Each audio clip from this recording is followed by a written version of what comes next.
Hello and welcome to yet another guitar channel. I'm Anjay and this is the Xvive More You Hub. As a quick overview, the More You Hub is a very clever audio interface for guitar and instruments and that kind of stuff that is hugely expandable and really rather clever. So let's start with a little kind of what is an audio interface. So an audio interface is what you use to record instruments, vocals, whatever it may be, into a computer without lots of latency that comes with just using a sound card in the computer. So you would take a unit like this, you would plug your instruments and your microphones into it, you then plug it via USB-C in this case into your computer, into a DAW, so digital audio workstation, like Reaper for instance, and you record in real time whilst listening to it into your computer. Very useful. I use them all the time for recording demos. Xvive reached out and said, do you want to try this? And I said, yes, please, because it looks rather clever. And it is. I'm going to talk about the unit that I have in my hands now, and then talk about what it represents in terms of expansion in a second as well. I'm going to read some stats off this as well because I can't remember them all. But basically what you have here is two hybrid inputs that allow you to do instruments or microphone XLR cables, so 3/4 inch or XLR.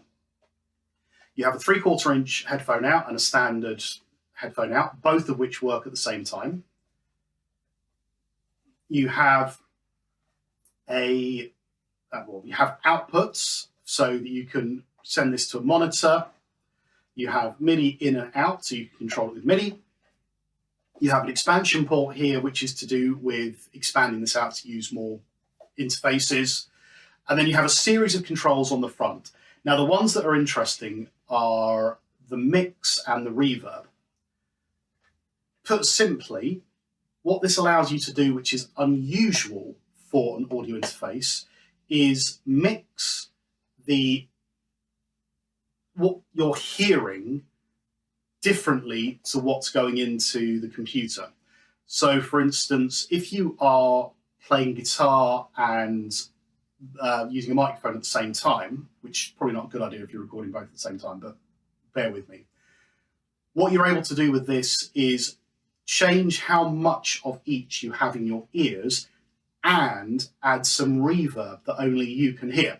Now, the reason that's useful is when you're singing into something like this, or even when you're playing guitar into one of these, quite often you're sending just a dry signal to it. There's no effects on it. You're trying to capture the raw signal.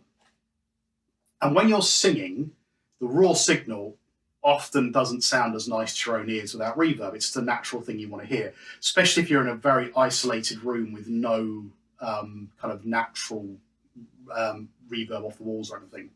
So being able to add a little bit of reverb can give a singer a bit more confidence in what they're doing, and you can mix it in as much as you want. And like I said, you can then mix in your own signals, and then this big knob here adjusts the headphones, so that allows you to bring in the mix that you're listening to from the computer. So you'll have your kind of backing track from the computer coming through, you adjust the overall levels of everything here, you'll then adjust the levels of your instrument or your headphones with this, and then add a bit of reverb just to help you kind of sit in the mix a bit better in your own head. The big knob here is for controlling the volume to a set of monitors.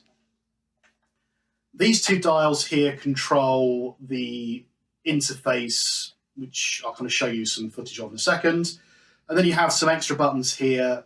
So direct allows you to listen to the direct signal rather than just hearing what's coming back from the computer, which is useful because sometimes there is a bit of latency in there.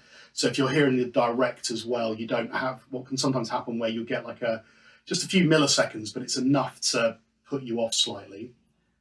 Phase, so you can just make sure that you're not out of phase with whatever you're listening to or recording from.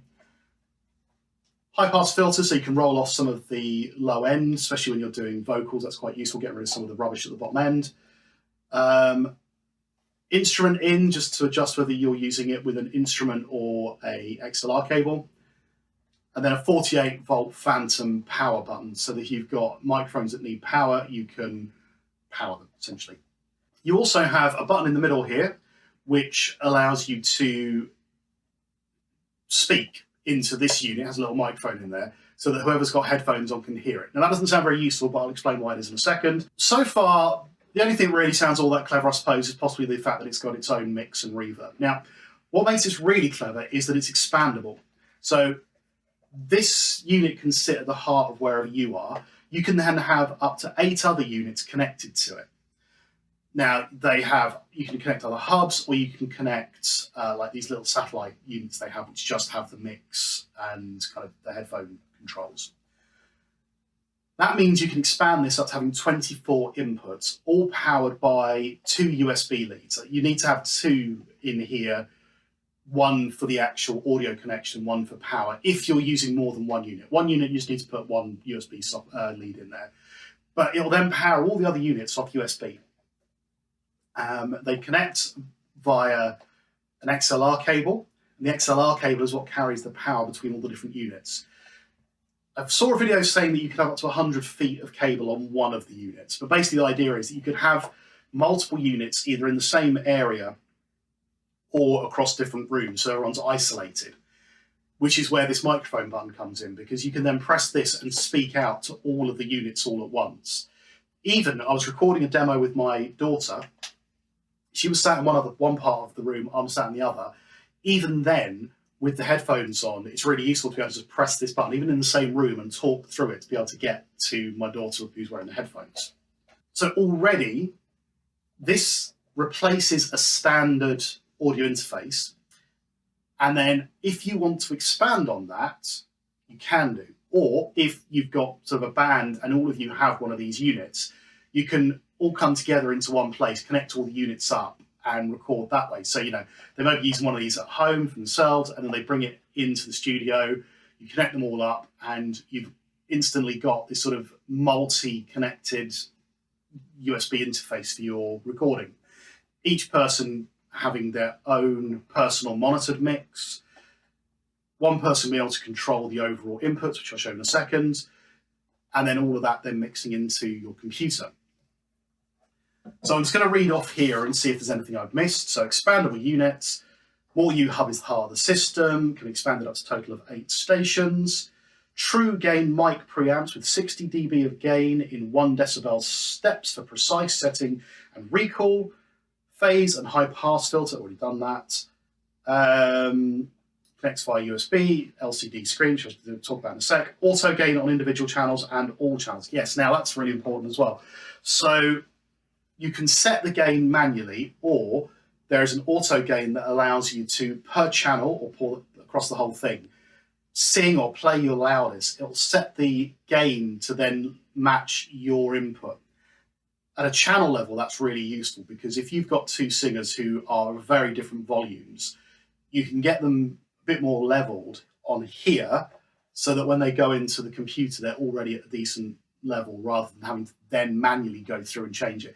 It also means that when you're monitoring it, it's easier to hear the mix because everything's at the right level. Now, I mentioned the LCD screen because when you're using this as the central hub, the LCD screen is what allows you to control the mix and the inputs of each of these, each of your inputs here. So you have a gain mode and a mix mode. The gain mode is essentially what's going to be going to the computer. The mix mode is a bit more about what you're going to be hearing. And it allows you to adjust the input gain, adjust how the mix sounds, get the balance right. You control it all by using these dials and knobs here. So each channel can have completely separate settings. You can get an overall master mix as well. And in fact, you can actually see here. So I've got one channel that is using direct and one isn't. So each one is remembered. And when you power this down, everything is remembered for when you come back to it. So all of the different gain levels and all the mix levels are all remembered. You can come back to it and then start from where you were. So the little LCD screen is really, really important for getting everything set up just right. So that's a lot of talking. What I want to do is I've got a microphone set up and I've got a guitar, and I am going to record into this. I'm going to use a direct signal, obviously, from the microphone, and I'm going to go through my little just Pocket Master from Sonic 8 here, just so that I can record a guitar sound with an amp on it into here, into the door. And then I'm going to do the same thing again, but without the amp, so you can just hear what the direct signal sounds like. I'll get everything set up on here whilst I'm kind of filming it, and then you can hear what it sounds like and how it records. It's not the most exciting way of demoing it, but it's the only way I can think of demoing it, because you can't hear the reverb, because obviously that's going to go to my in-ears. But I'll give you an idea of what everything sounds like. I'm going to be using some in-ear monitors just so that I can get an idea of what it sounds like to myself. So I'm probably going to speak quite loud. And let's just see how this all works out for me. Okay, so I'm all set up. What I'm going to do is get the guitar set up first, then I'll get the microphone set up. So for the guitar, I'm going to move this on to channel 2.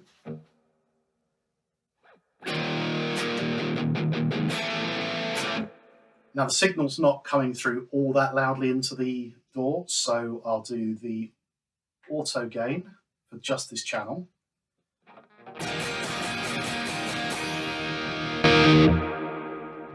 Dial it back slightly.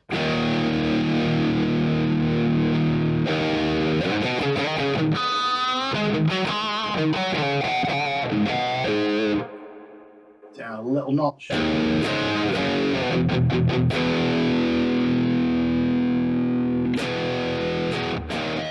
There, perfect. Now I'm going to do the microphone. So I go to the microphone. Now this is, I'm going to roll off the bottom end of the microphone a little bit as well. I'm going to go to auto gain. 1 2 1 2 1 2. I may boost the gain a little bit. There we go. So you can hear that now. If I bring it up a little bit more, there we go. That's much better. So you can now hear the vocals. Now they're not balanced yet. So the guitar, it's not too bad actually. The guitar's a little bit louder, but I can adjust the mix by going into mix mode, and I can just kind of alter the overall mix for myself. There we go. So now that everything's set up, I can adjust what I'm hearing in my ears. So the left hand one, I can't hear any voice coming through, but the door is still getting the voice. If I dial that in, I can hear more and more of myself. I can add and remove some reverb, but nothing changes in what's being recorded. I can then do the same for the guitar. And again, nothing changes. So the voice is a bit quiet, the guitar is a bit loud. In my ears, that's now balanced and has a little bit of reverb and kind of sounds decent. I can adjust the volume in my ears with the volume control. I could use that for the output if I had an output onto monitors. But essentially, I'm all set up now to record. If I press the talk button, again, you can't hear anything being recorded, but I can hear my voice back in my ears multiple times. So again, really useful when you're recording across different rooms or different people in the same room, just in different parts of the room. So I can now record both my guitar and my voice at the same time. And because the guitar's quite quiet, even though I'm playing at the same time, you won't hear much of the guitar clicking in the microphone.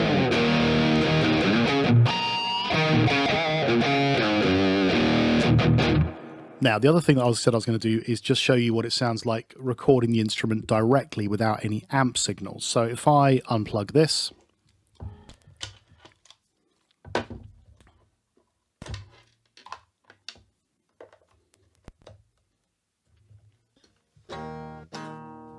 so this is a completely dry signal. Now, at the moment, I'm not set to instrument, so you don't really hear much. If I now put it onto instrument,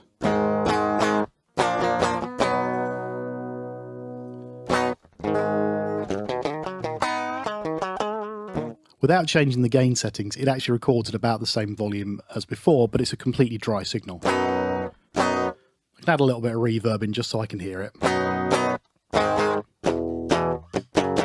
Now, if I turn this off from direct, what I could do is hear, if I had like an amp sim running on the computer, I could then turn direct off and hear what the computer is hearing, basically.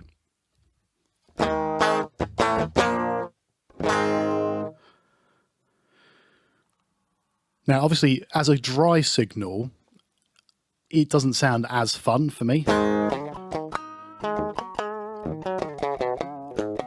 But I could turn the direct mode off and listen to what like an amp sim or something on the computer, but that would potentially introduce latency if I've got lots of other effects running. So even though this is a very good unit, it will still come down to the power of your computer, how many plugins you're running, that kind of stuff, as to whether or not you'll get latency in there. My computer's not very powerful, so I know if I was to run an amp sim and some EQ or something, I would start getting quite bad latency. So I would record in direct mode.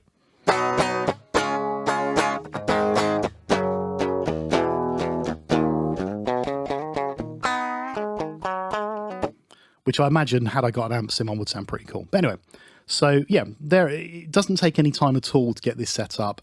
The fact that I can mix and play around with it in my ears without affecting the mix is a real game changer for this, because it just means that when I'm recording, it sounds more natural.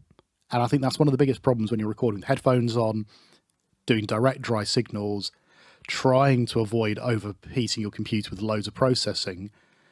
The guitar sound and the vocals can sound really dry. So just being able to adjust the mix, put a bit of reverb on it, just makes it sound that bit better in your own ears, which generally I think is a good thing because it gives singers more confidence. I'm going to play a little clip of a song that my daughter and I recorded. We did all of the vocals using this. We had two different settings with the mics into different, just moving the mic from different sockets. So we both had our own settings. And it had just that reverb, even just the reverb, and having the mix and being able to change the mix in our ears as we were singing just made it that little bit easier, we found. So here's that little clip. These eyes will not be blinded by the lights, and from now on, let's wait until tomorrow starts tonight, and let this promise in me start. Obviously, Zach Brown Band's version of From Now On from The Greatest Showman. So what do you think? I'm going to keep using the mic because I'm now here and I'm sat doing this. I think this is a real sign of things to come with audio interfaces.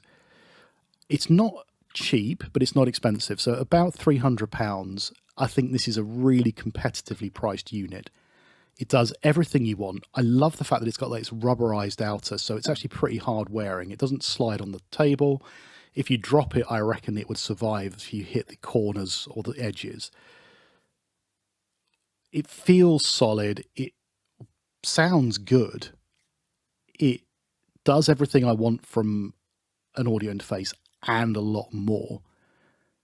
And I think that, yeah, this might represent the future of audio interfaces coming down the line, because they're going to have to compete with this. I think all of the low to mid-end audio interfaces, in fact mid-range audio interfaces, they've got to compete with this now. This is, I think, is now for me the gold standard of that price range. So yeah, let me know what you think. Have you played with one? Have you tried all the different hubs and all the expansions? Get in the comments, like, subscribe, and I will see you again soon. Cheers.